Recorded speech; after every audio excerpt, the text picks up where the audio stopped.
평안하십니까? 오늘은 신명기 32장 1절로 25절 말씀을 중심으로 해서 경고의 메시지라는 제목으로 함께 나눠보고자 합니다. 지피지기면 백전백승이라는 말이 있죠. 적을 알고 나를 알면 우리는 전쟁에서 100번 싸워서 100번 이긴다, 그런 말이죠. 그러나 적을 모르고 나도 모르면 백전백패가 되겠죠. 그런데 적을 알아도 나를 모르거나 또 나를 알지만 적을 모른다면 거의 승산이 없을 겁니다. 어쩌다 이길 수는 있겠지만 거의 승산이 없을 것입니다. 그러나 더 중요한 것은 뭐냐? 사실은 나를 모르면 절대로 이길 수가 없습니다. 적도 잘 알아야 되지만 나를 잘 아는 것이 승산의 비율을 높이는 것입니다. 누구든 약점이 있습니다. 그렇지만 훌륭한 선수는 자기 약점을 알고 그 약점을 보완하기 위해서 부단히 노력하는 사람입니다. 하나님께서는 본문에서 우리의 최대 약점, 곧 타락한 본성이 드러나게 될 때 어떤 일이 일어날 것인가에 대해서 경고를 하고 계십니다. 이 말씀을 귀담아 듣고 우리 자신들이 이런 선조들과 같이, 믿음의 선조들과 같이, 타락한 선조들과 같이 타락의 길을 걷지 않도록, 하나님의 진노가 임하지 않도록 하나님의 은혜 가운데 사는 우리 모두가 되었으면 참 좋겠습니다. 우선 첫째는 하나님이 어떤 분인가를 알아야 합니다. 하나님은 모든 생물에게 생명을 공급하시는 비와 이슬같이 온 천지에 생명을 공급하시는 분입니다. 사람들은 변덕이 심하고 수시로 말을 바꾸고 말과 행동이 일치하지 않지만 하나님께서는 반석과 같이 변함이 없으신 분입니다. 사람들은 불완전하고 거의 거짓과 불의를 일삼지만 하나님은 완전하고 정의롭고 신실하고 거짓이 없으신 공의로우신 분이십니다. 하나님은 이스라엘 백성들의 아버지로서 그들을 지으신 분이고 그들을 세워서 온 세상의 제사장으로 세우시고 또 이 세상에 하나님이 주인이심을 드러내고 이 땅에 하나님의 나라를 세우기를 원하셨습니다. 하나님이시지만 인간의 몸을 입고 이 땅에 오신 예수 그리스도, 그분은 길이요 진리요 생명이신 분으로서 배고픈 자들에겐 먹을 것을 주시고 또 병든 자들은 치료하시고 죽어가는 자들을 살리실 뿐만 아니라 죽은 자도 살리셨습니다. 성령 하나님께서는 오늘도 우리 가운데 계셔서 우리를 인도하시고 보호하시고 그래서 우리를 통해서 하나님의 나라를, 가정과 직장과 사업장을 하나님의 나라로 세워가기를 원하고 계십니다. 이와 같이 성삼위 하나님은 찬양과 존귀와 영광을 받기에 합당하신 분입니다. 두 번째 우리가 생각할 것은 옛적에 하나님이 하신 일을 기억해야만 합니다.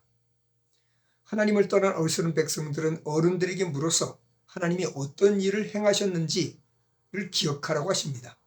신명기에는 이 기억하라는 말이 16번이나 기록될 정도로 하나님이 하신 일을 잊지 말고 꼭 기억해서 하나님 말씀에 순종하라고 권고하고 계십니다. 지극히 높으신 하나님께서 모든 민족의 땅을 정하셨는데 특히 이스라엘 백성들을 택하신 기업으로 인도하셨습니다.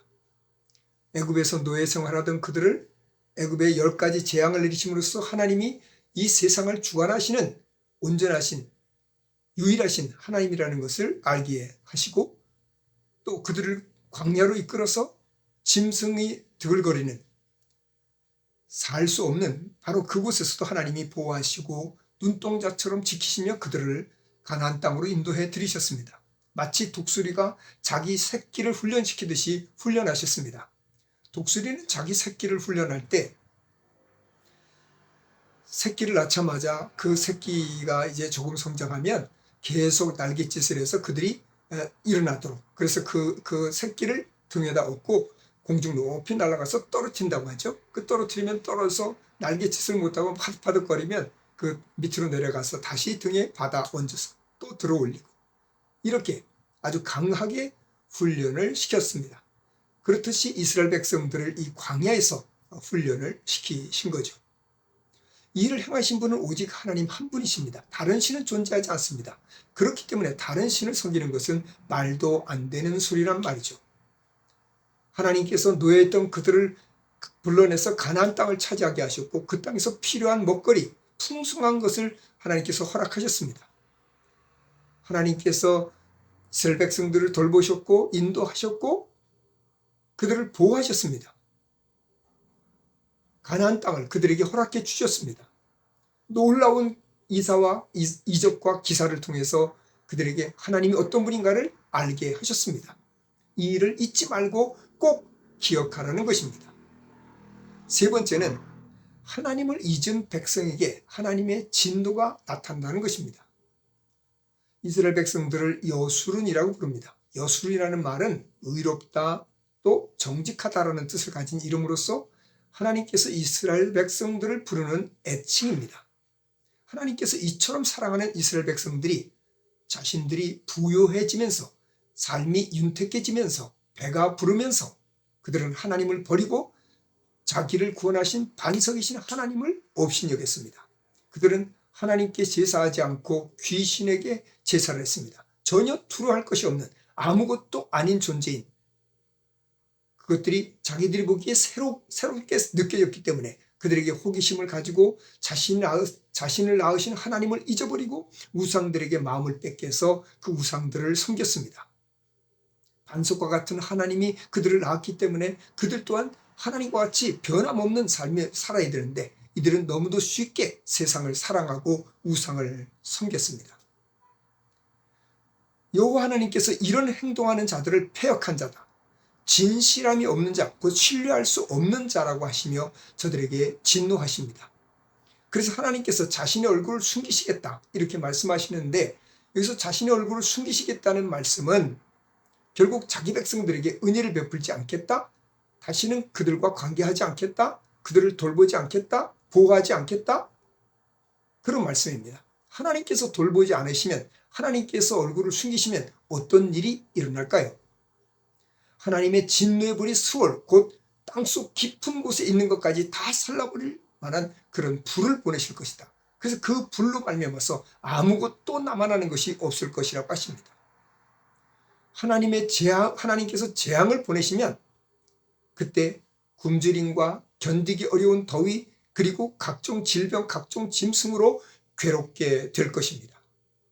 남녀노소 할 것 없이 밖으로 나가면 칼의 위협, 집안에 있어도 마음의 평안이 전혀 없는, 결코 편치 않는 그런 삶을 살게 될 것입니다.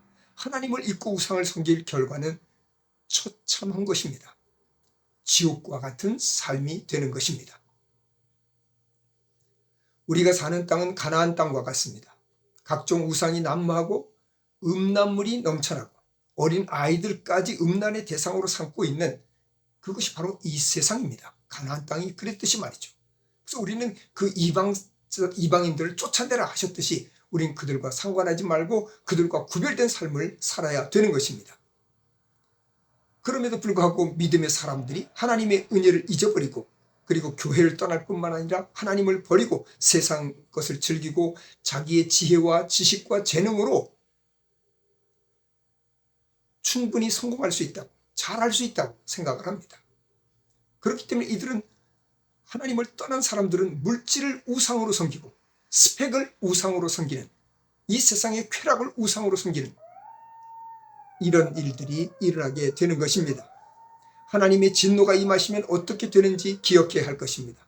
비록 유혹이 많은 세상이지만 하나님의 말씀을 붙잡고 가야 되는 것입니다. 세상의 많은 유혹에 흔들리지 말고 좌로나 우로나 치우치지 말고 우리 주님과 동행함으로써 승리하는 그리스도인이 되기를 바랍니다. 주님의 경고의 메시지 귀담아 들으셔야 합니다. 하나님의 진노가 우리의 삶 가운데 나타나지 않도록 하나님 말씀을 꼭 붙들고 승리하는 그리스도인이 되기를 부탁드립니다.